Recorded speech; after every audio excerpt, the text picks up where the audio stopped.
Motoshop. Hello mga kananay, aalis nga pala kami ngayon. Nagpasama kasi ngayon si Papa Joseph sa bagong baryo. Sa kaibigan niya na nagtitinda ng mga helmet na set. Magagandang helmet din, makikita niyo po mamaya. Ayan, napababa na nga ako. Nakita ko nga pala si Papa tumambay sa labas. Ayan, nagpupunta na nga kami.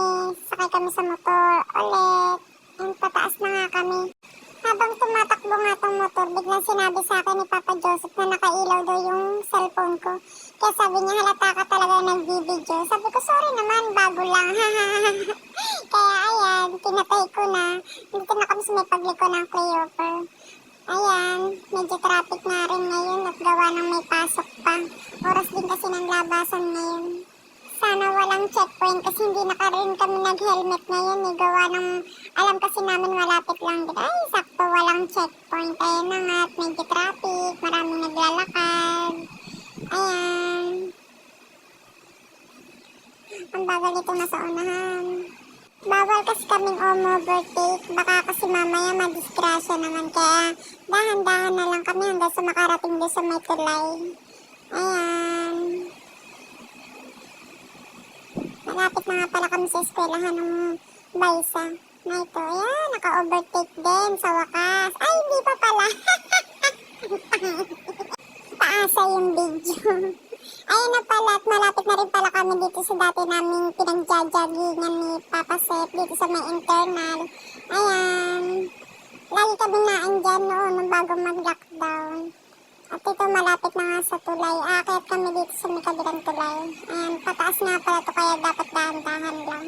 Ayan, Barangay 157. Ayan, hintay muna natin makababa lahat yan bago tayo umakyat. Hindi kasi kaso dyan ang dalawang motor. Ayan na. Kapit! Baka malaglag.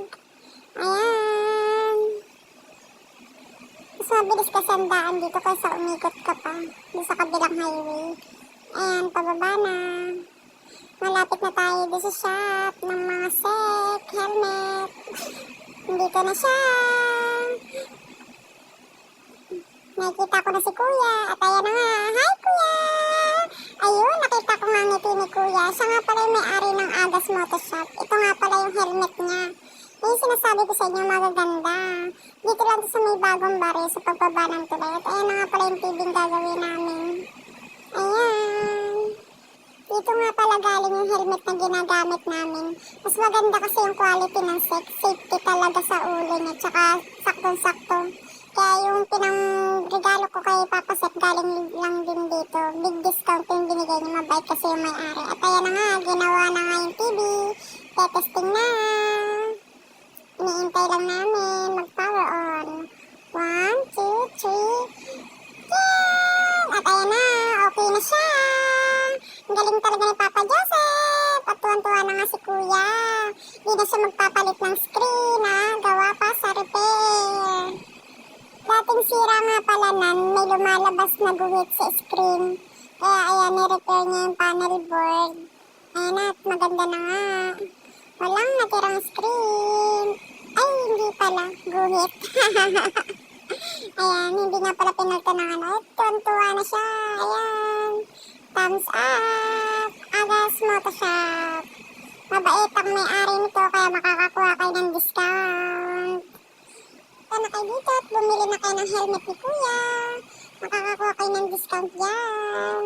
Ayan. Dito na nga yung dalawa. Hi, Papa Joseph. Hi, Kuya. Cheers! Ayan, at nagpa-fried noodles na nga si Kuya. Sobrang tuwa. Ayan na nga, pinagmerienda nga kami. Ang sarap ng fried noodles sa may kabila nila. Ayan na nga, pauwi na nga kami. Dahan-dahan lang sa pagbaba. Check muna kung may pataas. At ayan na nga, may paakyat pa. Ayan na nga, bababa na kami. Kapit lang at baka sumubsog naman. Ayan na nga. Yung aso, maalam din. Tumatabi din.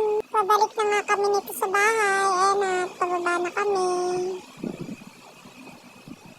Sana walang checkpoint. Kasi kanina wala. Sana ngayon din wala pagbalik namin. Ayan. Dito nga pala sa gilid may mga nagtitinda ng bulaklak kasi yung sa internal, mga libingan siya ng mga patay. Magandang libingan, parang sa mga mayayaman siya. Ayan. Sana hindi traffic dito sa may tapat ng school. Ayan. At malapit na kaming makalampas. Hindi pa pala sila labasan ngayon. Buti na lang. Pag minsan kasi sobrang traffic dito, halos di ka makadaan. Dito kami lagi natatagalan pag pauwi na kami ng bahay. Ayan na.